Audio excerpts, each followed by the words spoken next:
গোপনে গোপনে কিহৰ আলোচনাত মগ্ন আমি জানো তাৰ কিবা সম্ভেদ পাওঁ দেৱৰ্ষি কোৱা ৰাজ্যৰ সকলোৱে মোক ঘৃণাৰ চকুৰে চাই অ নাৰায়ণ এতিয়ানো মই কেনেকৈ সকলোৰে প্ৰিয় পাত্ৰী হ'ব পাৰিম আমি তাৰহে আলোচনা কৰিছো কিয় তুমি আছো ৰজাৰ একমাত্ৰ প্ৰিয় পাত্ৰী বৰাণী নামতহে ৰজাকৈ বৰাণীক অন্তঃপুৰৰ বাহিৰত স্থান নিদিয়ে কিয়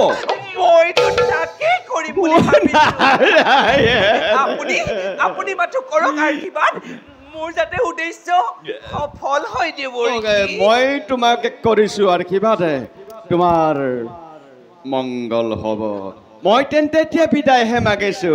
বৰাণী নাৰায়ণ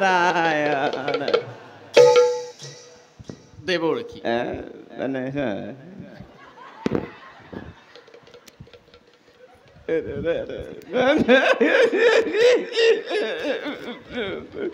নাৰায়ণ নাৰায়ণ নাৰায়ণ তপন হৌৰণী এতিয়া ব'লা আমাৰ কাম সমাধা কৰোঁগৈ ৰাজদৰবাৰত ব'লক